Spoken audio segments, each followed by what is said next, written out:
Բարեկամներ, ողջունում եմ ձեզ, սա մեր ինքնությունը ծրագրի նախագծի հերթական դրվագն, հերթական թողարկումը մեր հրաշալի հյուրերով, բացառիկ հյուրերով, ես չեմ դադարում դա շեշտել, որովհետև ինձ համար շատ կարևոր են այն մարդիկ, ովքեր իրենց ներկայությամբ, աշխատանքով, իրենց նպատակասլացությամբ, իրենց նվիրումով նպաստում են մեր հայ լինելու պահպանությանը, թող սա չհնչի շատ պաթետիկ, բայց կարևոր է, որ մենք տեսնենք, թե ովքեր են մեր շուրջը, միգուցե եւ մենք շատերին չենք ճանաչում, միգուցե իրենք շատ ավելի կարևոր աշխատանք են կատարում, քան մենք կարող ենք տեսնել կամ պատկերացնել, որովհետեւ հաճախ այն մարդիկ, ովքեր իսկապես մեծ ներդրում ունեն, հաճախ իրենք մնում են ստվերում, տարբեր պատճառով։ Եվ նրանք, ովքեր, սա գիտական ընդ որում, ես պիտի ասեմ, որ թեզ է, որ աղմուկ հանողները շատ ավելի են առաջին պլանում, քան նրանք, ովքեր խելոք իրենց աշխատանքը կատարում են, նպաստում են այս ամեն ինչին, եւ մենք էլ ուզում եմ, որ ճանաչենք, ինքս էլ բացահայտենք այդ մարդկանց միասին բոլորով իրենց աշխատանքը եւ իրենց նվիրումը եւ գնահատենք, արժևորենք բոլոր այդ մարդկանց, բոլոր նրանց, ովքեր մեր շուրջը կատարում են իրենց աշխատանքը։ Այսօրվա իմ զրուցակիցը ազգագրագետ, սցենարիստ Մանան Առաքելյանն է։ Մանան, ողջունում եմ ձեզ։ Շնորհակալ եմ, հարգելի Գևորգ, ես էլ եմ ողջունում։ Ես եմ շնորհակալ, որ ժամանակ գտաք։ Ձեզ շատերը ճանաչում են որպես Մանան Դաֆնե։ Դաֆին։ Դաֆին։ Այո։ Ինչ է եւ որտեղից է գալիս այդ անունը։ Իրականում շատ հետաքրքիր պատմություն ունի Դաֆինը եւ կապ ունի մեր նախաքրիստոնեական մշակույթի հետ, չնայած շատ վառ կերպով արտահայտվել է քրիստոնեական զատիկ տոնի շրջանակներում, ինձ այդպես կոչեց տարիներ առաջ նկարիչ, անիմատոր Հայկ Սայադյանը, ում հետ ծանոթանալով մենք ստեղծեցինք այդ ժամանակ Հայաստանի գրեթե առաջին երևի անիմացիոն ֆիլմը, նվիրված հայոց ծիսական տիկնիկներին, եւ երբ սկսեցինք շփվել ու ծանոթանալ, Հայկը ինձ կոչեց Մանան Դաֆին եւ պատմեց այդ առասպելը, որը իրենց ներկայացնում է արևապաշտական առասպել, ըստ այդ առասպելի զատկի առավոտյան արևը դափ խփելով էր բարձրանում եւ այդ պահը կարող էին տեսնել միայն այն մարդիկ, ովքեր հոգով եւ մտքով շատ մաքուր էին եւ արդար էին եւ ազնիվ էին, եւ այդ պահը տեսնելուց հետո այդ մարդիկ վերածվում էին Դաֆինի եւ սկսում էին ամոքել ու բուժել նաեւ մարդկանց հոգեվոր եւ մարմնական վերքերը։ Այստեղ հետաքրքիր էր մի բան, Հայկը նշեց, որ ըստ առասպելի Դաֆին կարող էին դառնալ միայն տղամարդիկ, կանայք չէին կարող դառնալ Դաֆին, բայց ինքը ինձ բացառիկ իրավունք տվեց կոչելու Դաֆին։ Ես այդ ժամանակ նոր էի սկսել գործունեությունը իմ այսպես հայագիտական ոլորտում եւ Facebook-յան էջ հիմնեցի, անունը դրեցի Մանան Դաֆին, ու շատերը այդպես ինձ մինչև այսօր կոչում են Մանան Դաֆին։ Եվ նաև ձեր ընկերությունը, եւ Դաֆնը ես եւ այդտեղից Դաֆնե Զարդը, այո, Դաֆնե Զարդը հետագայում երբ հիմնեցի այդ մշակութային նախաձեռնությունը, որով մենք սկսեցինք վերականգնել հայոց թագուհիների եւ արքայական տոհմերի զարդերը, շատ պատահական այդ անունը ուղղակի այսպես ծնվեց եւ հասկացա, որ ինքը պետք է կոչվի Դաֆնե Զարդ։ Իսկ դուք նաև ոսկերչությամբ եք զբաղվում։ Չէ, ես ինքս իմ մասնագիտությամբ եմ զբաղվում այս նախագծում, այսինքն ուսումնասիրում եմ հայոց արքայական եւ ազնվական զարդերը եւ զարդարվեստը, եւ այդ նախնական զարդերը, որոնք կրել են արքայական ընտանիքի անդամները, իսկ նրանք հասարակ զարդեր չեն կրել, եւ այստեղ խոսքը չի գնում նյութական արժեքի մասին, խոսքը բոլորովին այլ գործառույթ եւ բոլորովին այլ նշանակություն ունեցող սիմվոլների, խորհրդանիշների եւ զարդերի մասին է, ուսումնասիրում եմ այդ ամենը եւ դրա հիման վրա մենք այսօր վերստեղծում եւ կարելի ասել նորոգում ենք այդ արքայական մշակույթը եւ զարդերի միջոցով փոխանցում ենք մերօրյա հայոց արքունիքի այդ ժառանգությունը։ Այո, ազնվական այդ որ ժամանակահատվածներ ընդգրկում։ Ուրեմն երբ որ մենք ունեցել ենք արդեն արքայական տոհմեր եւ տներ, սկսած ուրարտական շրջանից մինչեւ վերջին թագավորական մինչեւ Կիլիկիա, այո։ Ունենք զարդերը։ Իսկ մանան մենք ունենք համապատասխան գրականություն, որտեվ ես միշտ ունեցել եմ այդ հարցը շատ պատմաբանների եվրոպական մշակույթում պատմագիտության մեջ, պատմագրության մեջ մենք հաճախ ենք տեսնում ոչ կրոնական, ասենք կրոնից դուրս պատմագրություն, երբ որ նկարագրում են Հագուստը, կենցաղը, ավանդույթները, բարքերը, վեճերը, կատակները, ինչ որ բաներ, մեզ մոտ ես դա բացարձակ որևէ բացասական բանով չեմ ասում, բայց ինձ մոտ տպավորություն է եղել, որ մենք ավելի քիչ ունենք դա եւ այդ ամեն ինչը վերականգնելու համար պետք է ինչ-որ որոշակի փաստային, չէ, բազա, ինչի հիման վրա եք դուք դա անում։ Գրականություն կա, Գևորգ ջան, մասնագիտական գրականություն է դա, օրինակ Վարդան Հացունին, ով հրաշալի աշխատություն ունի, Մխիթարյան միաբանության հայրերից մեկն է, հրաշալի աշխատություն ունի հայուհին պատմության առջև, վերահրատարակվել է, իհարկե Մխիթարյան միաբանության հայրերի լեզվով է գրված գիրքը, գուցե մի փոքր դժվար ընթեռնելի լինի, բայց ես կոչ եմ անում հատկապես հայ մայրերին անպայման ընթերցելու այդ գիրքը ու ծանոթանալու ուրեմն այնպիսի կանանց կերպարների, ովքեր ռազմիկներ են եղել, մեկենասներ են եղել, շինարարներ են եղել եւ այլն եւ այլն։ Ընդ որում խոսքը ազնվական կանանց մասին չի միայն, խոսքը հասարակ խավի կանանց մասին է նաեւ։ Եվ բացի դա շատ հաճախ մենք պահանջում ենք ունենալ մի գիրք, ընթերցել այդ գիրքը եւ տիրապետել այդ ինֆորմացիային։ Բայց հումանիտար գրականության մեջ, մասնավորապես ազգագրական գիտության մեջ ամեն ինչ այդքան էլ հեշտ չէ, որովհետև ուսումնասիրություններ շատ արվել են այս թեմայով, բայց միևնույն ժամանակ իրենցից շատերը մնացել են հոդվածի կարգավիճակով եւ երբևէ գրքի չեն վերածվել, եւ այս ամենը նմանվում է puzzle-ի, որպեսզի դու ամբողջական պատկերը տեսնես եւ որպեսզի կարողանաս ստանալ մեկ արքայական զարդի մեկնությունը, որովհետեւ մենք չունենք զարդեր, թե տեղեկություն այն մասին, թե օրինակ հենց Կեռան Թագուհին ինչ զարդեր է կրել եւ թանգարանում էլ չկա այն զարդը կամ այն թագը, որը կրել է Կեռան Թագուհին կամ Զաբել Թագուհին կամ միայն Թագուհիները առանձին իրենք լավ դուք շարունակեք ինձ հետաքրքիր է, որտեվ առանձին խոսելու ենք նաեւ թագուհիների մասին կարծում եմ, որտեվ մեր ինքնությունը անհնար է պատկերացնել առանց հայոց թագուհիների կերպարների եւ նրանց գործած գործերի եւ այդ puzzle-ը ստանալու համար, այդ պատկերը ստանալու համար արքայական զարդի մեկնությունը եւ ավելին դա այսօր նորովի, այսպես ասած հինը նորովի մեկնաբանելու համար դու պետք է շատ երկար այդ մասնիկները հավաքես, այսինքն ես որպես ազգագրագետ պետք է գիտելիքներ ունենամ հայկական խոհանոցից, հայկական մենտալիտետից, հայկական զարդանախշերից, հայկական բուն տարազից, հայկական գուն ընկալումից եւ այսպես բազմաթիվ այսպես տարերից, որոնք կազմում են հայոց ինքնությունը, որպեսզի ես կարողանամ հասկանալ, թե ինչ է նշանակել այս զարդը, որը հայտնաբերվել օրինակ Դվինում, թվագրվել է SSS թվականներին եւ ինչու է այն համարվում արքայական, ինչով է այն համարվում արքայական ընտանիքի զարդ։ Այսինքն սա բարդ տարիների աշխատանք, տարիների եփում տևող այսպես process է եղել ինձ մոտ եւ Դաֆնե զարդը ըստ էության սոսկ զարդերի վերածնունդ չէր եւ սոսկ բիզնես չէր։ Այն սկսվել է միանշանակ որպես մշակութային նախաձեռնություն։ Ես էլի էջ բացեցի, սկսեցի հանրայնացնել այդ գիտելիքը, շատ մարդիկ միացան եւ առաջին հավաքածուն ստացել ենք Անահիտ Բերբերյանի հետ, Արծրուն Բերբերյանի դստեր հետ միասին, ինձ համար ենք ստացել։ Ես ուզում էի կրել ուղղակի այդ զարդերը եւ երբ որ նկարվեցի եւ տեղադրեցի էջում, չեմ կարող պատմել ինչ կատարվեց, որովհետեւ մեկ շաբաթում 500 զարդի պատվեր ենք ստացել։ Այսինքն ես չգիտեի ինչպես պետք է այդ զարդերից նորից ունենամ եւ հասցնեմ հաճախորդին, դա լրիվ ուրիշ ոլորտ էր ինձ համար, բայց ես հասկացա, որ սա ճանապարհ է, որով ես կարող եմ փոխանցել մարդկանց, հասարակությանը, ովքեր անտեղյակ են հայոց թագուհիներից,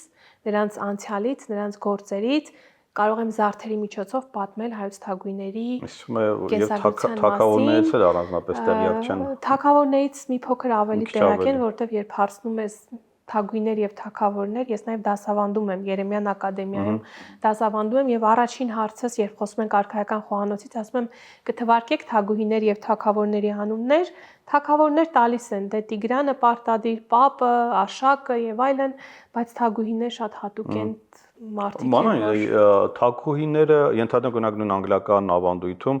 կա թագուհի, բայց չկա թագավոր կամ այսինքն նա ամուսին է համարում, այսինքն մեր ավանդույթում եղել է ինքը թագավորի կինը, թե եղել է թագուհի առանձին, որը ղեկավարել է, կառավարել է եւ ունեցել է ինքը ամուսին, որը եւի չի կոչվել թագավոր։ Ուրեմն այս մասին հրաշալի աշխատություն ունի լուսահոգի Արտակ Մովսիսյանը, 10 հայականավոր թագուհիներ եւ այդ փոքրիկ գրքի երևի թե 80 էջերում այնպիսի ոգեղեն շունչ է ապրում, որ ես այդ գիրքը առաջին անգամ ձեռքս վերցնելուց հետո ուղղակի զանգել եմ իրեն եւ շնորհակալություն եմ հայտնել ամեն տողի համար, որովհետեւ շատ հստակ ներկայացնում է, թե որտեղից են գալիս մեր մայրապաշտության եւ ընտանիքում կնոջը մեծարելու, կնոջը հավասար կողակից դիտարկելու այդ հիմքերը, որոնք հավասարապես գործել են նաև արքայական ընտանիքներում։ Ես խորհուրդ կտամ նաև մեր դիտողներին դիտել Հմեկի եթերում տեղադրված Թագակիրները ֆիլմաշարը, որի հեղինակը եւ սցենարիստը ես եմ։ Սա մի ֆիլմաշար է 9 մասից բաղկացած, նվիրված հայոց թագուհիներին, որտեղ դուք կբացահայտեք այնպիսի կանանց կերպարներ, ովքեր եղել են իրենց ամուսիններին հավասար զինակիցներ, ռազմական գործիչներ, շինարարներ, երբ իրենց ամուսիններին բանտարկել են, ամբողջ կառավարման բեռը մնացել է իրենց ուսերին, օրինակ Փառանձեմը, եւ ռազմական բեռը եւ կառավարման բեռը, կտեսնեք կանանց, ովքեր շատ խորաթափանց քաղաքագետներ են եղել, օրինակ Մարիուն թագուհին, Կիլիկյան թագավորության վերջին թագուհին, ու ձեզ պետք է ասեմ, որ եթե Հոլիվուդը, սա իմ մյուս ցավն է, որպես արդեն լրագրող եւ սցենարիստ, եթե Հոլիվուդը նստում եւ հնարում է այսպիսի սցենարներ եւ պրպտում է, որ գտնի ինչ-որ այսպես Ժաննա Դ'Արկ, ինչ-որ սվաղի մի փոքր այսպես դրամատիզմ հաղորդի եւ այլն, այս կերպարներից յուրաքանչյուրի կյանքը եւ յուրաքանչյուրի գործը հայոց տան, թորգոմա տան համար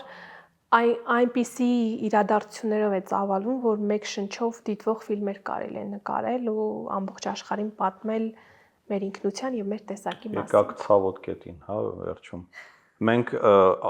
ամբողջ շղթի սա է եւ այս հաղորդման նպատակն է սա, որ վեր հանենք այն ինչ որ մենք ունենք, մեզ պետք չի հորինել, ինչպես որ շատ ազգեր կարող են անել։ Ես մի փոքր սկսել եմ ազգայնական հնչել, ես գիտեմ շատերը զարմանում են Գևորգին տեսնել այս վիճակում, բայց ես ուրիշ տարբերակ չունեմ, որովհետեւ ես տեսնում եմ, որ ամբողջ հավասարակշռությունը այդ բալանսը խախտվել է։ Իսկ ինչու եք վախենում ազգայնական հնչելուց։ Բացարձակ ոչ թե վախենում եմ, այլ ուղղակի ես դա մի փոքր ավելի որպես ներքին արժեք եմ համարում, քան թե ասելու բան, այսինքն ես ամեն ինչը դնում եմ մեր ժողովրդի, մեր պետության կայացման հիմքի մեջ, դա է իմ կարևորը, բայց դրա մասին ես քիչ եմ խոսում, դրա մասին ես ավելի փորձում եմ շատ չբարձրաձայնել, բայց հիմա եկել է ժամանակը բարձրաձայնելու, այսինքն պաշտպանելու ժամանակն է եկել։ Սա է խնդիրը, ոչ թե ես փոխվել եմ, ավելի եմ դարձել աչական կամ ավելի ազգայնական, այսպեսին եմ, բայց հիմա եղել է ժամանակը պաշտպանելու այդ արժեքները եւ սա է զարմանալի, որ մենք ահռելի պլաստներ ունենք ժառանգություն որպես եւ մարդկային պատմությունները եւ հերոսական պատմությունները եւ էպոս ունենք եւ հոգեվոր կյանք ենք ունեցել եւ աշխարհի կյանք ենք ունեցել ամեն ինչ, այսինքն ուղակի վերցրու ինչքան ուզում ես, ստեղծի, կառուցի, նկարի, մենք Սասունցի Դավթի մասին նորմալ ֆիլմ չունեցանք այդպես է, Ուրարտուի վերաբերյալ չունեցանք որևէ ռեալ իրական նյութականացնող ինչ որ ենթադրենք աշխատանքներ, հա, ուրիշները գալու են, վերցնելու են դա Ուրարտուն դարձնելու իրենցը, եկեղեցիները դարձնելու են ալբանական, էպոսները դարձնելու են, չգիտեմ, ստեղից այնտեղից վերցրած, քրիստոնեებს եւ բայց եւ ինչպես է դա ստացվում մանալ։ Եթե գանք արդեն ինքնության բաղադրիչին, Գևորգ ջան, ապա կուզեի մի փոքր հերվից գալ, եթե կարելի է, եւ խոսել նաեւ ոչ հայ ուսումնասիրողների ուսումնասիրություններից եւ բերել հետո արդեն ազգային էթնիկ ինքնագիտակցության դաշտ, խոսքս վերաբերում է Յունգի ուսումնասիրություններին, Կարլ Գուստավ Յունգի ուսումնասիրություններին եւ երբ հիմա ինչքան ավելի շատ եմ ճանաչում, այսպես նաեւ տարիքի հետ հայոց ազգային մշակույթը եւ ինքնագիտակցությունը, այդքան հասկանում եմ, որ ինքնաճանաչումը բոլորովին ուրիշ բան է եւ ինքնությունն ու ինքնագիտակցությունը բոլորովին ուրիշ բան է։ Ինչպես օրինակ ասում էր Յունգը, մարդուն կարող է թվալ, որ ինքը իրեն ճանաչում է եւ դա ինքնաճանաչման առաջին փուլն է, բայց ինքնագիտակցությունը բոլորովին այլ փուլ է եւ դա այդ ենթագիտակցականն է եւ մեր անգիտակցականն է, որին մենք չենք տիրապետում։ Մենք ճանաչում ենք այնքանով, ինչքանով մենք արթուն ենք, ինչքանով որ մենք կյանքի այս կամ այն իրադարձություններին հարմարվում ենք, բայց այն ինչ կատարվում է մեր անգիտակցականում կամ կոլեկտիվ անգիտակցականում, դա մեզ անծանոթ է եւ դա բացահայտվելու համար որոշակի այսպես իրադարձություններ են պետք, որոշակի պրակտիկաներ են պետք եւ այլն։ 5000 տարի են պետք հերիք չէ։ Ես հիմա ուզում եմ զուգահեռ տանել անձի եւ ազգի անգիտակցականի եւ ենթագիտակցականի միջեւ, որովհետեւ ձեր նշած էպոսները, առասպելները, ազգացնական առասպելները, հեքիաթները եւ ժողովրդական բանահյուսությունը դա մեր ազգի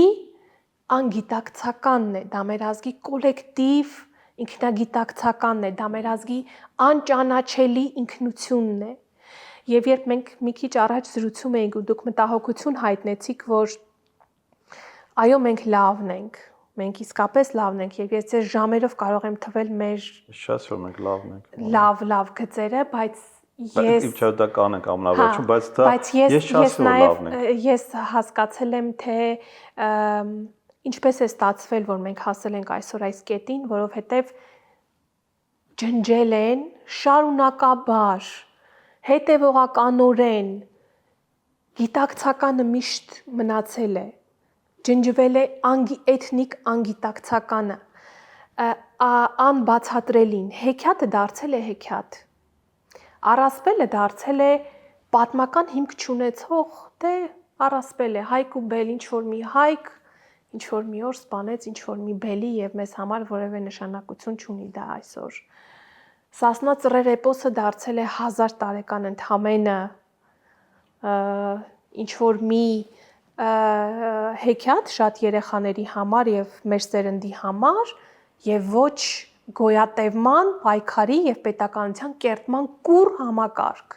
Իսկ այդտեղ ամեն ինչն է համակարգ, ամեն մի խոսքը, ամեն մի նետը, Դավթի ճկույթի վառվելը, ոսկու խաբվելը և այս մասին ուսումնասիրությունները հսկայական են։ Ուղղակի ասում եմ, պատրաստի գրքերի գուցե վերածված չեն, պրոպագանդված չեն տասնամյակներ շարունակ, այդ մարդիկ, ազգագրագետներ, հնագետներ ֆանտաստիկ ուսումնասիրություններ են արել, թողել, ուղղակի պետք է այսպես լապտերի լույսով այդ փոշին այդ սովետական այդ մտայնության sense թափ տաս ու կարողանաս այդ փազլի այդ մի կտորը բերես, տեղավորես, հա, ու որ այդ պատկերը ամբողջանա։ Ուրիշ խնդիր չեք տեսնում, որ մենք նաև խնդիր ունենք ժամանակակից ազգ լինելու, ժամանակակից մեթոդներ օգտագործելու, այդ նույն գիտելիքը կուտակված, նորովի ներկայացած ճիշտ փաթեթավորելու։ Ի վերջո, հենց իմ ասածը սա է, որ ինչպես է ստացվում, որ մենք ունենք այդ ոնց որ մարդ ունենա ոսկի, բայց ոչ մշակված վիճակում եւ այդպես է չկարողանա դրանից զարդ ստանալ։ Ուրիշը գա եւ այդ ոսկին վերցնի, գողանա, գնի կամ ինչ-որ մի ձեւով ինքը ներկայացնի իր ձևով, բայց մենք ունենալով այդ ամբողջ հարստությունը չկարողանանք իրեն ճիշտ ներկայացնել։ Եվ այդպես ինքը մնա հողի տակ, ինչպես որ շատ ու շատ բաներ մնացել են այդ փոշիների մեջ, ինչպես տարբեր ամրոցներ, եկեղեցիներ, վանքեր, խաչքարեր, տարբեր տեսակի էլի տենց արժեք ներկայացումը, ու որևէ մեկի բոլորին միևնույնն է, ինքը տենց լցված է, ուղղակի թափված է, արժեքը չեն հասկանում։ Երբ խոսում եք ժամանակակից դառնալու մասին, ես բավական ակտիվորեն հետևում եմ տարբեր մասնագիտության տեր բլոգերների եւ հետաքրքիր այսպես էզոթերիկ մարդկանց, ովքեր Էզոթերիկ։ Այո, էզոթերիկների, ովքեր այդ գիտության լեզվով ինչ որ բաներ են բացահայտում եւ նաեւ ֆիզիկոսների, քիմիկոսների, ձեզ մի օրինակ եմ ուզում բերել։ Հետո նոր վերջնական եզրակացությունը կանեմ։ Մի ֆիլմ կա, կոչվում է Ջուրը։ Երկու մասից է բաղկացած այդ ֆիլմը, գիտական ֆիլմ է։ BBC բանա, Water։ Կարծեմ, հա։ Շատ հայտնի ֆիլմ է։ Այո, շատ հայտնի ֆիլմ է, մոտ մի 7-8 տարվա ֆիլմ է։ Հա, ինքը ամբողջությամբ ցույց է տալիս այդ։ Ես այդ ֆիլմը նայելու ընթացքում, ամբողջ ընթացքում ես զուգահեռներ էի անցկացնում մեր ազգային ծեսերի եւ ժողովրդական ավանդույթների եւ հավատալիքների միջև։ Եթե 21-րդ դարի ֆիզիկոսը նոր է բացահայտում, որ եթե բաժակով ջուրը կարող է դրական էներգիա կլանել եւ փոխանցել կամ հակառակը, եթե դիտել եք այդ ֆիլմը, գիտեք, որ այնտեղ ասվում է, որ եթե բացասական խոսքեր ես ասում սովորական ջրի բաժակին, փոխում է կառուցվածքը, այո, կենթանի, այսինքն տեսեք, բնական գիտությունների մեջ նոր ինչ որ բաներ են բարձվում, որ ջուրը կարող է փոխել եւ այլն, Գևորգ ջան, մեր ժողովուրդը 5000 տարի չէ, 6-7000 տարվա փաստագրված էս պահին Արենիի գինու քարանձավի հիման վրա հիմնվելով կարող ենք ասել, այդքան տարի շարունակ այնպիսի գիտելիքներ է մետաֆիզիկական եւ բնագիտական գիտելիքներ է կրել իր մեջ, որ ինքը շատ լավ իմացել է դա եւ կիրառել է իր ամանորյա ծեսերի ժամանակ, Վարդավառի ծեսի ժամանակ, հա, եւ ես սա մի օրինակն եմ բերում, երբ դուք ասում եք ժամանակակից գործիքներ կիրառելու եւ այլնի մասին։ Իմ կարծիքով մեր մշակույթը այնքան ինքնաբավ եւ այնքան զորեղ եւ այնքան կայացած համակարգ է կամ եղել է ինչ որ ժամանակաշրջանում այն ինչ որ այսօր բացահայտում են, գիտեք, բժշկության մեջ բացահայտումներ են անում մարդիկ, բայց մեր էպոսի մեջ դրանք արդեն կան։ Մի շատ լավ բժիշկ կա Սամսոն Խաչատրյան։ Նյարդաբան Սամսոն Խաչատրյան հրաշալի հոդված ունի այն մասին, որ Սասունցի Դավիթ էպոսում առաջին անգամ ինչ որ հիվանդության, այսինքն քնի հետ կապված հիվանդության, հիմա հիվանդության անունը չեմ հիշում, նկարագրությունը տրվում է Սասունցի Դավիթ էպոսում, թե մելիքը ոնց է 7 օր, 7 գիշեր, այսինքն տիպիկ նկարագրում է հիվանդությունը։ Եվ եթե խորանանք միջնադարյան բժշկության մեջ, ապա կտեսնենք, որ մենք այնպիսի գործիքներ եւ այնպիսի գիտելիքներ, այնպիսի համակարգ ենք աշխատեցրել առանց ժամանակակից լազերային սարքավորումների, առանց բանի եւ մենք կարողացել ենք խնդիրներ լուծել։ Ես չեմ ասում, որ այդ ամեն ինչը պետք չի, բայց միևնույն ժամանակ գիտելիքը այսօր փոխվել է տեղեկատվության եւ մտածելու, խորհելու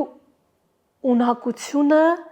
կորում է աղմուկի մեջ, այսինքն ներհայեցման խնդիր ունենք մենք, որովհետեւ այդ մեր գերագույն խնդիրը այդ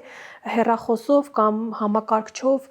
միանալն է այդ համաշխարհային աղմուկի պորտալին եւ կորցնելն է այդ ներհայեցման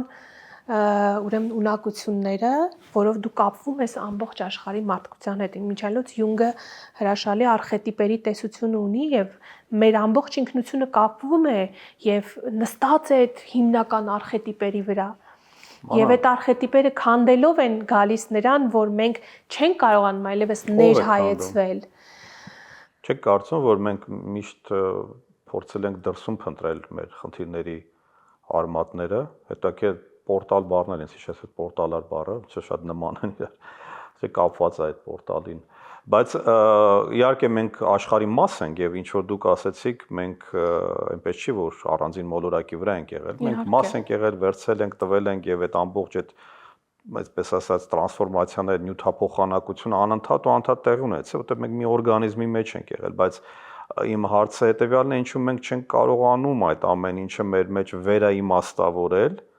Անընդհատ համարում ենք, որ ինչ-որ ծրագիր է մեր դեմ իրականացում, ինչ-որ փորձում են մեզ ոչնչացնել, չեն կարողանում, մենք ուժեղ ենք, մենք էս ունենք, մենք ժամանակին ասել ենք, մինչև բոլորը դրա մասին կխոսեն եւ այլն, շատ լավ է, դա ամենը հիանալի է, բայց լավ չի, երբ որ վերջին արդյունքում մենք ունենք ցեղասպանություն, մենք ունենք աշխարհում մեկ սփռված հայեր, որոնք ընթացքում ասիմիլացվելու են եւ ուզեն չուզեն չեն կարողանալու նույնիսկ եթե շատ ցանկանան տարիների ընթացքում թվում մենք 100 տարվա ընդ որում խնդիր ենք հիմա տեսնում, մենք չգիտենք 200 տարի հետո քանի հայ իրեն որպես հայ իդենտիֆիկացնելու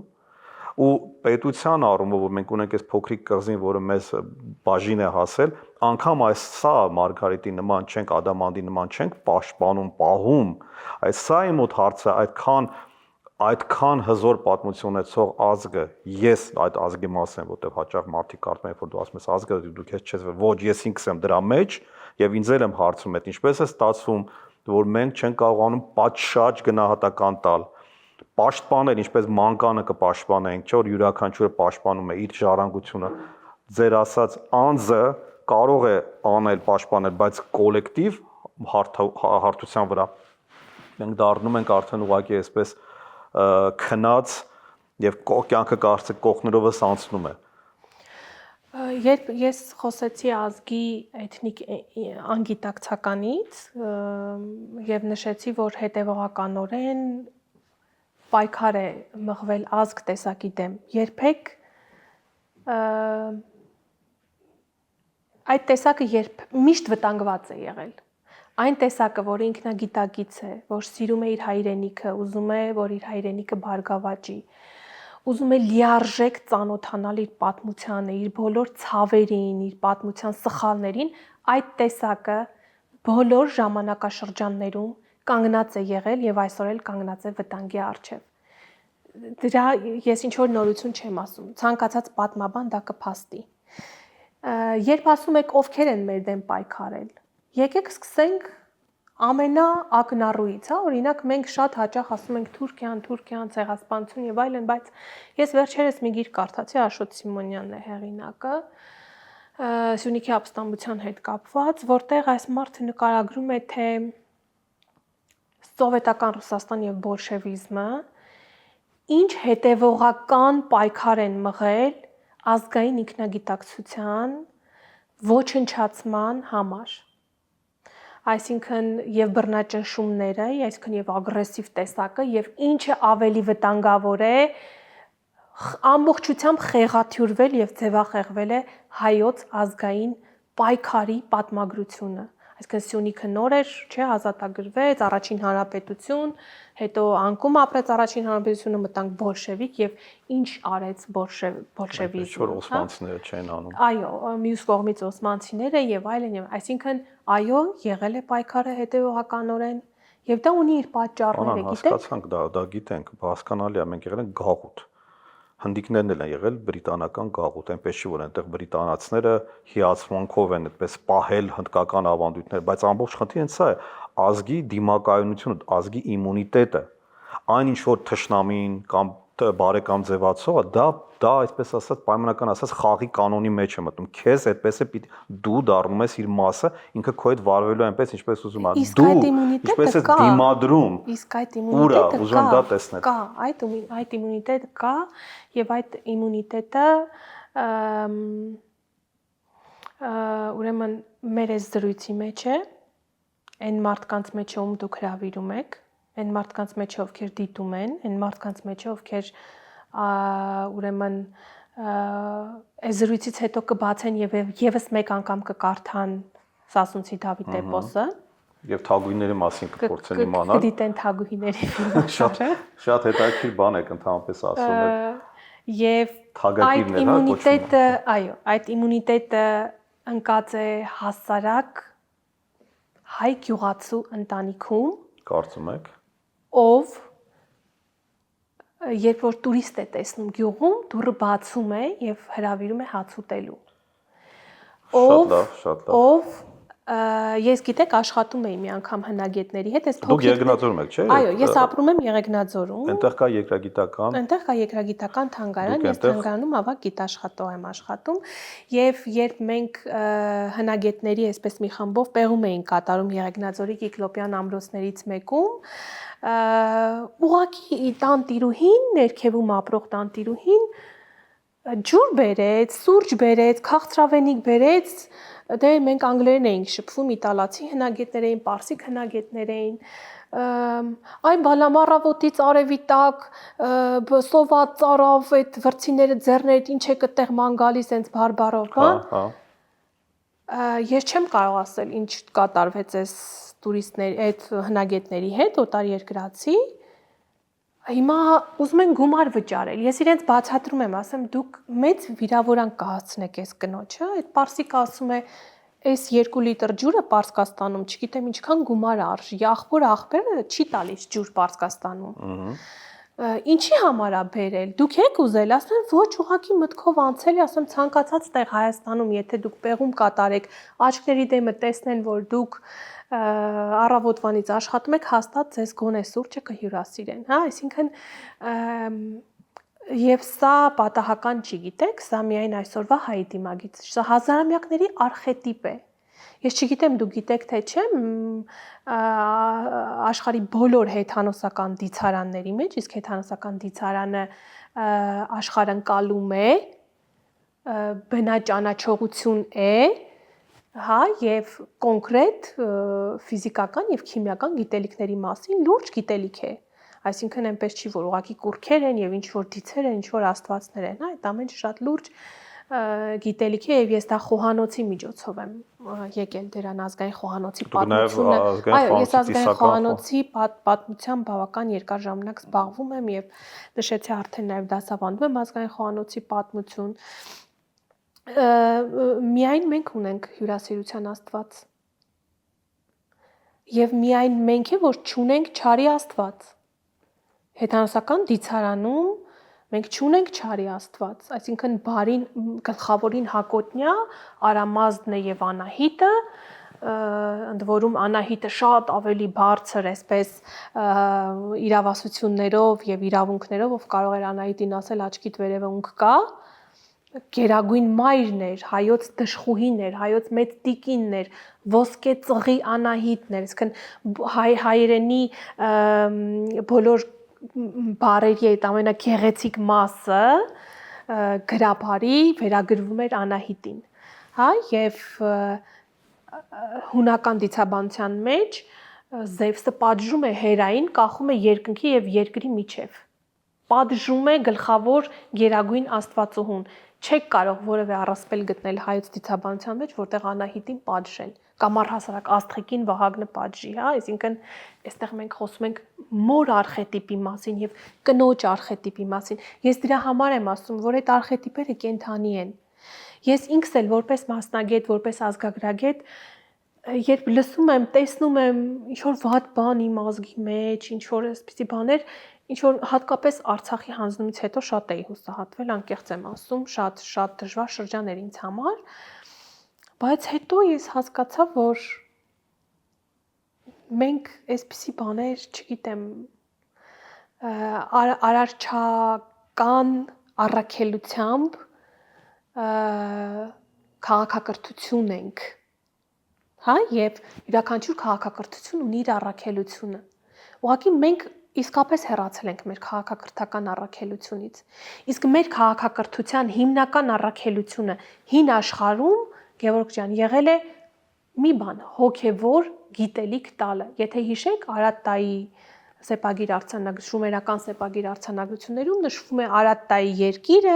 եւ դրախտը 4 գետերում եւ այլն աստվածաշնչյան դրախտը եւ այլն նշում է մենք գիտելիք էինք քաղում, կարմիր ծաղիկի անմահ ծաղիկի հետևից էին գալիս, հա, իսկ այդ առասպելները եւ այդ հնագույն դիցաբանական այդ յուրաքանչյուր տող, յուրաքանչյուր խոսք հավասար է այսօրվա գիտական որևէ ճշգրիտ գիտության մեջ արված հայտնագործության։ Եվ այդ մասին խոսում է Արսեն Բոբոխյանը հնագետ, հրաշալի վիշապաքարերի մասին հրաշալի ուսումնասիրություն ունի եւ հայոց լեռների մասին ֆանտաստիկ առաջաբան ունի եւ խոսում է հեքիաթի հնագիտության մասին եւ նշում է որ այնպիսի գիտություններ ինչպիսիք են ֆիզիկան, քիմիան, բնագիտությունը, կենսաբանությունը չեն կարող տալ այնպիսի հարցերի պատասխաններ, որոնց պատասխան տալիս է հեքիաթը, որոնց պատասխան տալիս է էպոսը, որոնց պատասխան տալիս է Արարատ լեռը եւ Արարատ լեռան հետ կապված առասպելը։ Եվ բոլորովին պատահական չի, որ ջնջում են Արարատ լեռը հետևողականորեն եւ բոլորովին պատահական չի, որ Արարատը նվիրվեց թուրքերին, ոչ թե ասենք Արագածը եւ այլն։ Եվ իմիջիայլոց լեռների հետ կապված մի շատ հետաքրքիր ու ֆանտաստիկ բան եմ ուզում ձեզ ասել, սա ուղղակի կապվում է մեր ինքնության հետ,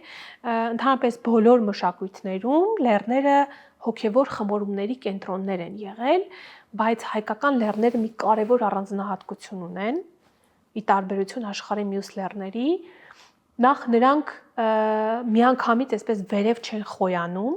իրենք աստիճանական են վերև խոյանում եւ այդ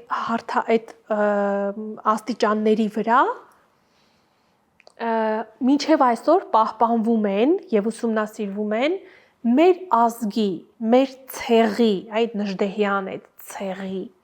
հա, եթե բաժանենք ազգ, ժողովուրդ, իմիջիայլոց ազգագրության մեջ եւս հստակ բաժանվում է սերուցքը, զանգվածը եւ հա, այդ սերուցքի ստեղծած քաղաքակրթության հետքերը մինչև այսօր կան այդ լեռների սարահարթերում եւ մենք մինչեւ այսօր ապրում ենք այդ լեռների սարահարթերում, հա, այդ աստիճանական բարձրացումների վրա։ Սա առաջին առանձնահատկությունը եւ երկրորդ առանձնահատկությունը այն է, որ մեր հայկական լեռնաշխարհի բոլոր բարձր լեռնագագաթները տեսանելի են իրար։ Սա հստակ աշխարհագրական փաստ է։ Մուշի բարձրունքից երևում են Արարատը, Գրգուռը, Ծաղկանց լեռները, Նեմրութը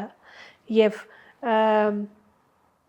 այստեղ խոսքը միայն գեղեցիկ պանորամաների մասին չէ, Գևորգ ջան։ Յուրաքանչյուր բարձր, այսինքն դրանք կոչվում են հնագիտության մեջ, այսօր գիտական տերմին կա սրբազան բարձունքներ։ Եվ այստեղ սրբազանը որևէ կապ չունի կրոնի հետ, սա հստակ գիտական չափանիշ է։ 3000 մետրից վերև կերտված մշակույթը սրբազան լանդշաֆտի մշակույթ է, հա, ու սա շատ հետաքրքիր աշխարհ է։ Շատերը, ովքեր չեն տիրապետում, սա համարում են միստիկ, բայց երբ որ խորանում ես այդ հնագիտության խորքերը, հասկանում ես, որ այն ինչը մենք այսօր միստիկ ենք համարում, մեր նախնիների համար կուռ աշխատող համակարգ է եղել։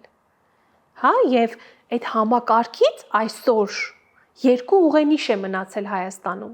Արագածը եւ Արարատը։ Տեսանելի երկու դիտակետ ունենք, երկու ուղենիշ ունենք եւ բոլոր այդ բարձր գագաթների վրա, որոնք իրար են նայում, կանգնեցված են եղել վիշապաքարեր։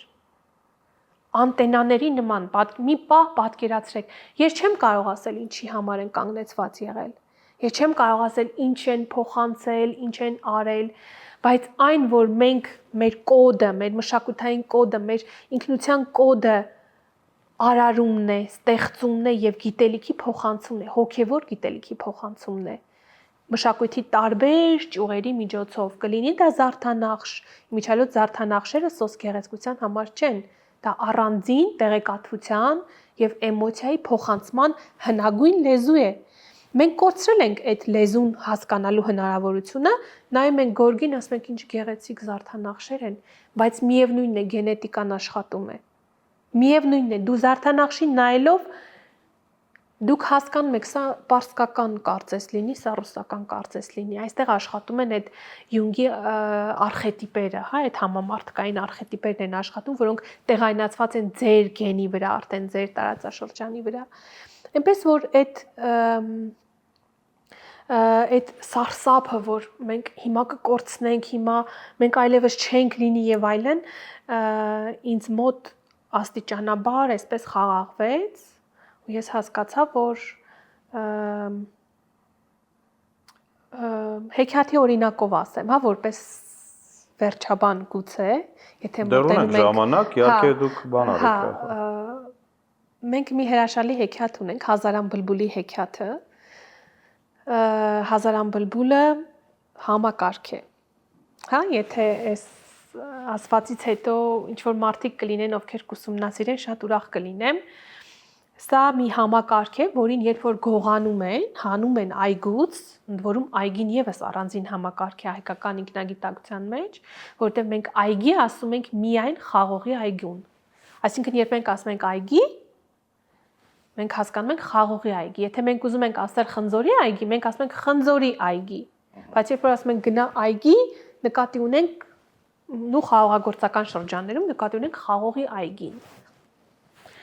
Ու պատահական չի, որ խաղողը հետո մտավ այսպես քրիստոնեություն եւ դարձավ այդ գլխավոր սիմվոլներից մեկը, հա։ Երբ այգուց գողանում են հազարան բլբուլին, այգին եւ ընդհանուր առմամբ հայոց աշխարհը թոշնում է, թառամում է, կյանքը կանգ է առնում։ Ու այստեղ մի կարևոր նախապայման կա, գիտեք, հերոսը գողը, ով որ մտել է տուն, հայոց տուն եւ գողացել է հայկական հազարան բլբուլին, այսինքն այդ համակարգը, որը ծաղկեցնում է այգին, այգին արդեն հասկացեք հայրենիք, հասկացեք պետականություն, հասկացեք քաղաքակրթություն, հասկացեք մշակույթ։ Մի կարևոր պայման կա այդ գողի առջև դրված, ինքը չպետք է հետ նայի, այլապես տեղում կքարանա։ Ես կարծում եմ, որ մեր գողերը, մեր հազարան բլբուլները, գողացողները այդ հետ նայելու ճանապարհն են ջնջում հետևողականորեն, որովհետև եթե իրենք հետ նայեն, իրենք կքարանան։ Իսկ դա մեր անցյալն է, դա մեր 15 թիվն է, դա մեր ծիծեռնակաբերդն է, դա մեր ծեսերն են, դա մեր ազգային հյուրասիրությունն է, դա ինչ ասեմ, մեր էպոսն է, դա մեր այծեմնիկն է։ Ինչու ենք մենք ճանաչում Ժաննա դ'Արկին, բայց չենք ճանաչում Անի պարիսպների վրա իր մարմնից նետերը հանող եւ իր վերջին նետերով թշնամուն սպանող այծեմնիկին։ Ինչու չենք ճանաչում Զաբել Թագուհուն, ով որ 4 տարեկանում դարձավ թագուհի եւ ինչու չենք ճանաչում։ Որովհետև այդ հետ նայելու ճանապարհը հետևողականորեն քանդել են։ Ով։ Մեր թշնամիները։ Իսկ մեր սխալները, Անան, ես էլի մեր սխալների պատասխանները ես փորձել եմ հարցը տալ այդպես։ Ես հասկանում եմ թշնամիներին։ Այո։ Ոչ թե հասկանում իրենց, այլ գիտեմ իրենք ինչ են անում եւ պարզ է որ թշնամին հենց դրա համար կոչվում է թշնամի, որ ինքը վնասում է քեզ։ Իսկ այդ դեպքում մենք ինչ պատասխանատվություն ենք այդ ամեն ինչի մեջ, հեշտ չի բոլոր սխալները, ձախողումները բարթել այլոց վրա եւ այդպես գեղեցիկ դեմքով փորձել վեհորեն ասել, որ մեր թշնամիները մեզ այդպես են անում, ես բոլորիս համար եմ ասում, նկատում եմ ազգային դեմքի մասն է խոսքը, ոչ թե մարդու եւ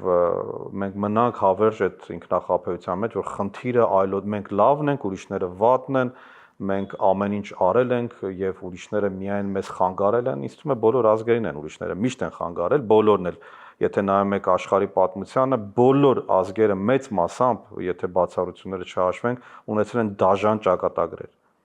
Դաժանագույն ոչնչացման եզրին են կանգնել, ուղղակի ցեղասպանությունների միջով են անցել, գաղութների միջով են անցել, կորցրել են ահռելի ժառանգություն իրենց ունեցած, բոլորը, ընդ որում բոլոր ազգերին է դա վերաբերում, պատերազմներ եւ այլն, արհավիրքներ ուղղակի, եւ յուրաքանչյուրն է յունգը մնացածը ունեցել են նաեւ այդ մեկնաբանությունները, բացատրությունները, թե ինչ է տեղ ունենում, խոսքը միայն հայրենի չի, ամեն մեկը իր ընտանիքի նման ինքը պիտի տիրություն անի իր ընտանիքին։ Ամեն մի տան հայր ունի իր պատասխանատվություն, տան մայրը ունի իր պատասխանատվություն։ Մեր պատասխանատվությունը այս ամեն ինչի մեջ, որովհետև այն ինչ որ տեղի ունենում այսօր Հայաստանում, բացատրել միայն նրանով, որ թշնամիները այդքան վատն են, ուրեմն մենք ենք թույլ տալի, որ թշնամիները մեզ հետ այսպես վարվեն։ Մեծագույն հայերից մեկը երբևէ ծնված Նժդեհը մի նախադասություն ունի։ Շատ ես ցույց տամ, որովհետև սա դուք ձեր ամուսնու վերահրատարակած, չէ՞, գիրքն է, Նժդեհի հավատամքը, կա մեծագույն մարդկանցից մեկն է Նժդեհը։ Այո, երկու միտք ունի Նժդեհը։ Առաջինը ծանիր ըսքես, այսինքն ճանաչիր այդ անգիտակցականը, գուցե, եւ մյուսը մայրերի ափերի մեջ փնտրեք ազգերի ճակատագիրը։ Երբեմն աչքի շատ էր զարնում այս նախադասությունը, բայց հիմա սկսել է պակասել, Ես որպես հայուհի ինձ համար սա անհասկանալի էր մինչև իմ տղաների ծնվելը, այսինքն հասկանում էի ինչ որ ձև, բայց պատասխանատվությունը չէի գիտակցում մինչև այն պահը, երբ ես զգացի ինչքան բան կա իմ դեմ։ Այո, այդ մուլտֆիլմները, այդ շրեկները, այդ սարդ մարդերը եւ այդ մնացած այդ ամեն ինչը, որ հորդում է էկրաններից, եւ երբ որ պատմում եմ ես իմ տղային Հայկու Բելի մասին, ու ինքը ասում է, բա ես որտեղ նայեմ։ Դուք ուզում եք այդպես ստերիլ միջավայր լինի աշխարհում։ Չէ, ես Ամբողջ Կիլիկյան թագավորությունը ֆրանսիական ազդեցության տակ է եղել։ Սկսած այսօր նույնիսկ հոգևորականները հակնում են Կիլիկյան ժամանակից եկած կաթոլիկների եւ նաեւ բյուզանդական հոգևորականների այդ Գևորգ ջան, ընդհանրապես մեկ բանով եւ այլն։ Այսինքն հնարավոր չի ընդհանրապես ես ընդ որում ես լրիվ կողմնակից եմ ձեր ասացին, բայց ես ուզում եմ լուծում գտնել, ոչ թե գնահատական տալ, այլ լուծում գտնել։ Այո, իհարկե, օտար ազդեցությունները եղել են, կան եւ լինելու են։ Խնդիրն այն է, ինչպես է յուրաքանչյուրը կարողանում կառավարել այդ ռիսկերը։ Մենք ինչպես ենք կառավարում, ոչ թե ասել, որ կան, այս գիտենք, որ կա դարեր շարունակ է, հազարամյակներ շարունակ է, մեկը մյուսից վերցրել են, ազդեցությունները կրել են, անցել են ավանդույթները մեկը մյուսից, մեկը ավելի լավացրել, մեկը փչացրել է։ Մենք ինչպես պահպանենք ինքներս մեզ 21-րդ դարում։ Մինչև հարցին պատասխանելը Կիլիկիայի հետ կապված մի նկատառում, երբ որ ես ուսումնասիրում էի Կիլիկյան հայոց թագուհիների պատմությունը սցենարի համար, շատ էին այդ շեշտադրումները, որ այսպես ուծացված էին եւ այլն, հա։ Իմ ձեռքի տակ ընկավ ուրեմն Լևոն Հեյթումյանի երթման արարողության եւ թագադրության տեքստը։ Եվ այդ տեքստը մենք ֆիլմում տեղադրել ենք, այսինքն ինչքան որ թույլ էր տալիս սցենարը, որտեվ դա ամբողջ հսկայական արարողությունը կա պահպանված է։ Այնտեղ մի շատ հետաքրքիր բան կար, Գևորգ ջան։ Եվ կարծում եմ այդ մի նախադասությունը չգիտեմ, ինձ համար ամեն դեպքում հավասարման նշան է դնում բոլոր այդ ուծացումների եւ չեզոքացնում է այդ ամեն ինչը։ Ուրեմն երբ ծնրադրում է արքան հասարակ ժողովրդի առջև, ընդ որում շատ հետաքրքիր ծես է, երբ կաթողիկոսը հարցնում է դու պատրաստ ես ընդունելու ուրեմն այս որ կաթողիկոսի ժամանակ կարող է կարող է կաթողիկոսի անուն չեմ հիշում, բայց ծեսը անցկացնում էր այո, հիմնական կաթողիկոսը, ընդ որում մանուշակագույն ամբողջությամբ տիտղոսով, բանով, թիկնոցով, ծիրանիով եւ այլն, այդ գույնը եւս պատահական չի ընտրված, պատրաստ ես ընդունելու իշխանություն եւ ծառայելու թորգոմատան սերունդներին եւ բարգավաճմանը։ Տեսեք Գևորգ, Կիլիկիայի հայկական թագավորությունն է, Հայաստանից հեռու։ Ոչ Կիլիկիայի, այսինքն ինքը ստանձնում է Կիլիկիայի թագավորությունը, չէ՞։ Ինքը պարտավորություն ունի միայն իրենց վստահված այդ հողակտորի հանդեպ, բայց ինքը երթում է տալիս պահպանելու թորգոմատան սերունդների եւ թորգոմատան ժառանգությունը։ Ով էր թորգոմը։ Թորգոմը Նոյի որդին էր եւ Հայկ Նահապետի հայրը։ Հաբետը չէր։ Հաբետի հետո Թորգոմի, հա։ Այսինքն ծիսական այդ բանաձևի մեջ, ծիսական այդ բանաձևումով գնում է, որ դու ոչ թե այս պահին, որ ես մի կտորը ժառանգել ես, քո պատասխանատվությունը տարածվում է դրա վրա, ոչ։ Եթե դու արքա ես, ուրեմն դու արքա ես։ Շատ լավ խոսք է տվել, բայց պաշտպանես։ Համայն հայոց քաղաքականության։ Կիլիկյան մենք կորցրեցինք։ Եվ կորցրեցինք։ Ասենք թե այդպես գեղեցիկ տեքստեր են ասել հետո։ Շատ սիրուն է այդ ամեն ինչը, ֆանտաստիկ է, ֆիլմ է ամբողջությամբ հետո։ Մենք կորցրեցինք։ Ես միշտ նայում եմ այդ վերջնարդյունքով։ Շատ բան կարող ենք, ես է շատ բան կարող եմ լիքը ասել, լիքը գեղեցիկ բաներ ասել, լիքը գեղեցիկ մտքեր ասել, լիքը պաթոսային տեքստեր գրել, շատ հետաքրքիր բան է, բայց արդյունքում եթե ես վերջում միևնույնն է չեմ բերելու այդ հաղթանակը, այդ լուծումը, տարբեր պատճառներ են դուրս եւ օբյեկտիվ եւ սուբյեկտիվ, բնականաբար։ Ես այստեղ ոչ թե քննադատում եմ, այլ փորձում հասկանալ, թե մենք այսօր ինչն ենք հասկանանք ինչ ենք սխալ արել, շատ լավ, այդ ամեն ինչը եղել է, առավել եւս, որ մենք ունեցենք այդ համակարգը հազարան բլբուլ, ինչպես դուք եք ասում, այդ ինչպես պետք է մենք ստեղծենք այդ համակարգը, որը կպաշտպանի հենց մեզ, որտեղ յուրաքանչյուր ազգ, հենց դա էլ անում է, ինքը փորձում է պաշտպանել իր ժառանգությունը, Պարիսպը, այդ հազարան բլբուլի մենք ինչպես պիտի ստեղծենք նորից։ Բնականաբար, այո, հեռացել ենք մեր քաղաքակրթական առաքելությունից, օրինակ Չինաստանը հետևում է իր հազարամյա քաղաքակրթական նարատիվներին։ Չինաստանի օրինակ եմ բերում, որովհետև ես չգիտեմ, գիտեք թե չէ, քաղաքակրթական պետություններ աշխարհի պետություններից մոտ 10-ն են։ Այսինքն քաղաքակրթություն որպես այդպիսին ունեն մի քանի պետություն եւ այդ մասին ես փոքրիկ հոլովակ էի նկարել, ինչ ասես ինձ ասեցին էլ գրեցին էլ չգիտեմ, շատերին լավն էլ վատն էլ։ Վատ ինչու։ Ինչ ոմանց դուր չէր եկել, որ ես տվել եմ Չինաստանի անունը, ոմանց դուր չէր եկել, որ ես տվել եմ Ռուսաստանի անունը, որ ինքը ունի քաղաքակրթություն։ Իսրայելը կար այդտեղ։ Չէ, Իսրայելը չէ։ Չէ, Իսրայելի չեմ համարում քաղաքակրթություն ես։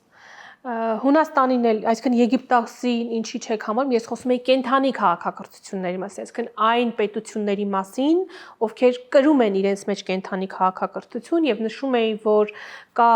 Եվրոմիությունում առանձին ասոցիացիա, որը կոչվում է 5 քաղաքակրթությունների ուսումնասիրման ասոցիացիա եւ Հայաստանը դրա անդամն է։ Եվ այն, որ մեզ չեն ծվատել մինչև այսօր, դա այն է, այսինքն Հնդկաստանը, Չինաստանը, Ռուսաստանը, Հայաստանը, հա, եւ այլն։ Եվ բոլոր այդ պետությունները, ես իհարկե քաղաքագետ չեմ, ոչ էլ տնտեսագետ եմ, ես մշակույթի այսպես ծրով եմ նայում այդ ամեն ինչին։ Չինաստանը բոլոր ժամանակաշրջաններում տվել է ուրեմն տեխնիկական գես, գրիչ, թուղթ, հա, այս ամեն ինչը, այո, ապակի, վառոդ եւ այլն։ Ինքը շարունակում է իր քաղաքակրթական այդ պարույրը, այսինքն էլեկտրական մեքենաները եւ մնացած ամեն ինչ, որ իրենք են ստեղծել դա։ Այն ինչ որ այո, ինքը ոչ մի դարաշրջանում չի հեռացել իր առաքելությունից։ Չինաստանը։ Մեր առաքելությունը Չինաստանը նոր վերադառնում է դաշտ։ Չինաստանը այնքան է վերադառնում է, ամեն դեպքում վերադառնում է։ Դե ես մշակութային այսպես բանով եմ նայում։ Իսկ մենք ասում եմ որպես հոգևոր սրբազան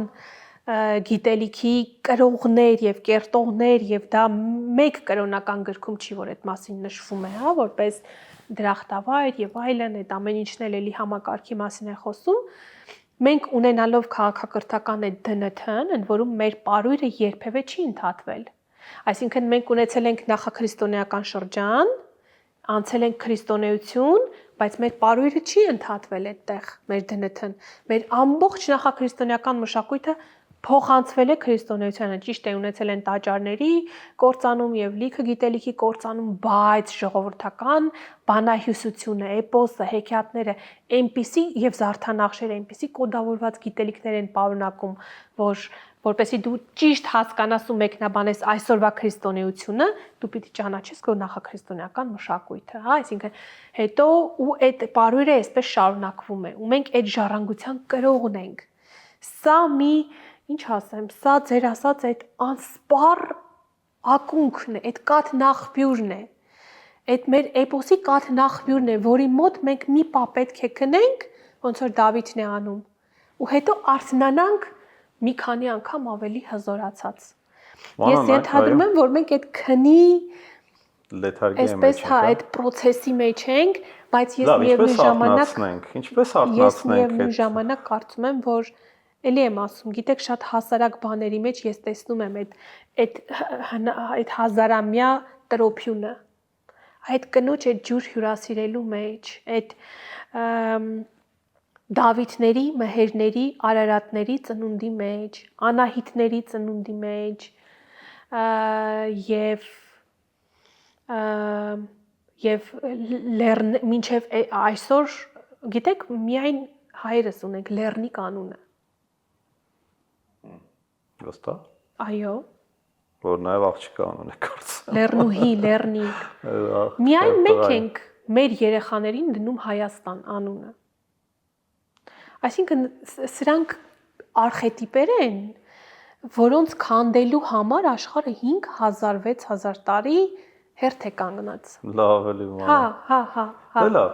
թող այդպես լինի։ Իհարկե ես այդպես չեմ նայում, որովհետև ես այդ որ մեզ ուզում են ոչնչացնել անդադար եւ այլն, դա տարբերակ է, որովհետև ապացուցել հնարավոր չի, ոչ էլ հերքել։ Չէ, գիտեք, կա նյութական ոլորտը եւ կա հոգեվոր ոլորտը եւ ես կարծում եմ մարդը միշտ է ոչնչացնում, ինչպես որ անհատին մարդուն ոչնչացնում է հենց ինքը մարդը, հենց ինքը։ Ուրիշը, այո, կարող է, բայց չի կարող համատարած բոլորին ոչնչացնել։ Դու ես ինքդ քեզ ոչնչացնում, քո հաջողությունը քո ձեռքում է։ Քո ձեռքբերումները դու ես կառուցում եւ ստեղծում, դու ես կամ ծուլանում կամ աշխատում, դու ես աշխատասիրությամբ, քո նվիրումով գնում առաջ։ Այո, իհարկե քեզ խանգարելու են, իհարկե լինելու են մարդիկ, որոնք քեզ ատելու են, որոնք քեզ չեն թողնելու, բայց դա ընդհանրապես երկրորդական է։ Եվ հետեւաբար անընդհատ հարյուրամյակներ կամ հազարամյակներ մտածել, որ մեր խնդիրը դրսում է, մենք այդպես չենք հասնելու խնդրի լուծմանը։ Մենք անընդհատ նայելու ենք դուրս, մեզ թվալու է, որ մենք մեզ ուզում են ոչնչացնել, մենք էլ այդպես մաքարելով ուղակի գոյատևում ենք, տեսեք, ահավասիկ, մենք կանք, ուրեմն մենք հաղթեցինք։ Ոչ, հաղթանակը այն կլինի, երբ որ մենք կարողանանք ուրիշներին նաև այդպես անել։ Այսինքն մենք պիտի դառնանք թելադրող, ոչ թե մեզ թելադրեն ուղղակի այնքան որ մենք գոյատևենք, ասենք դե ոչինչ, Արցախը կորցրեցինք, դե ոչինչ, սա եղավ, բայց կարևորը մենք ունենք սա, չէ, կարևորը ամեն ինչը, ամեն ինչն է կարևորը։ Ամեն դեպքում այդ ամեն ինչը ունենալու ճանապարհը ինքնաճանաչողությունն է, որովհետև եթե եւ մարդը անհատը ինքը իրեն չի ճանաչում, եթե ինքը չգիտի, որ ինքը շատ լավ նկարիչ է, ինքը չի կարող հրաշալի կտավ ստեղծել։ Ես սա եմ ուզում, որ դուք ցույց տաք մեր ժառանգությունը։ Ինքը իրեն չի ճանաչում, եթե ինքը չի ճանաչում իր այդ քնած ինքնագիտակցությունը, իսկ ես ուզում եի ուղղակի ասել, որ այդ ինքնագիտակցությունը քնեցնելու համար որևէ զենքի առջև կանգ չեն առել, ընդհանուր միջև ֆիզիկապես, իմ ասածը սա է, որ մենք ենք ինքներս մեզ քնացնում, պետք չի անընդհատ պատասխանատվությունից խուսափել, իմ ասածը սա է, խնդիրը մեր մեջ է, սա պետք է մենք ֆիքսենք, որովհետև մենք այդպես գնում ենք նոր միֆերի հետևից ու չենք կառուցում մեր իրական կյանքը, ուրիշները անընդհատ, այո, իհարկե նորից մենք նույն տեղում կբան կանենք, որ այո, իհարկե ուրիշները իսկ ինչու որ մեկին, որ պետությանը չեն արել, նույն չինացիներին, ճապոնացիները ինչ են արել, ուղղակիորեն ոչնչացման եզրին են կանգնացել եւ ինչ արեցին իրենք խառնեցին, իրենք կարողացան չեղած պետությունը 70 տարի առաջ այդտեղ պետություն չկա, որ դա անհասկանալի մի հատ ինչ-որ հողակտոր է Չինաստանը։ Ստեղծեցին, չէ, վերցրեցին ուրիշներին ընդ որում, իրենք նորը չստեղծեցին, եւ մեքենաները, եւ տեխնոլոգիաները, դա իրենցը չի, իրենք նախկինում հազարամյակներ առաջ են ստեղծել։ Արեցին, արթնացան, այդ ձեր ասած, ես դա եմ ասում, երբ պիտի մենք արթնանանք, ինչ չինացիները հիմա չունեն թշնամներ, լիքը, դա ինչ կապ ունի։ Այդ թշնամին ինքդ ես, առաջին հերթին դու ես քո թշնամին, որից հետո մնացածը այդ ձեր ասած հերթ են կանգնելու, բայց դու ինքդ քեզ հաղթի եւ բոլորին կհաղթես։ Այո, ի վերջո մենք էպոսում էլ դրվագ ունենք, երբ որ փոքր մհերը նեղանում է աշխարից եւ փակվում է եւ ասում է, երբ որ ցորենը լինի մասուրի չափ, այդ ժամանակ ինձ կկանչեք։ Ցորենը մասուրի չափ։ Այո։ Եկել է երևի թե մհերին կանչելու ժամանակը, բայց նաև էլի նժդեհին պետք է ցիտեմ, ընդամենը մեկ նախադասությամբ այս հանճարեղ մարգարեն տվել է մեր բոլոր խնդիրների լուծումը։ Տվեք ինձ ցեղորեն դաստիարակված մեկ սերունդ եւ բոլոր այս հարցերը կվերանան։ Մեզ պետք է ցեղորեն դաստիարակված մեկ սերունդ։ Այդ բառերով էլ կավարտեմ, քանի որ երկու կարևոր բան նշեցիք այդտեղ ցեղը, ազգը եւ դաստիարակությունը։ Երկու ֆունդամենտալ, ինչպես դուք նշեցիք, արքետիպ, որոնք մեր մեջ կան եւ այս հաղորդման նպատակը եւ մասնավորապես այս այդ զրույցը հենց սրա համար է ցույց տալու այն մեծագույն ժառանգությունը, որ մեր մեջ կա։ Ոչ թե ստեղծելու, ոչ թե հորինելու, ոչ թե խաբելու, այլ կա ընդհանրապես վերականգնելու այդ հնեագիտությունը, հոգևոր հնեագիտությամբ զբաղվելու, այսինքն կառուցելու այդ ամբողջ տաճարները, որ մեր մեջ եղել են, եւ շատ շնորհակալ եմ Անան ձեզ, շատ շնորհակալ եմ այս շատ կարեւոր զրույցի համար եւ ես վստահ եմ ուղղակի, որ մեր հեռուստադիտողները բազմաթիվ եւ հարցեր իրենց մոտ կներեն եւ վստահաբար կարող են դիմել ձեզ, ձեր հաղորդումները, ձեր տարբեր գրառումները եւ այլ գործունեության ծանոթանալով պարպել իրենց այդ ծարավը հայ լինելու, հայ մնալու հետ կապված հետևեք մեզ, շարունակեք հետևել եւ մի մոռացեք այդ անասպառ աղբյուրից օգտվել, որը Հայաստանն է եւ ամբողջ մեր հայկական ժառանգությունը եւ ամենակարևորը չվհատվեք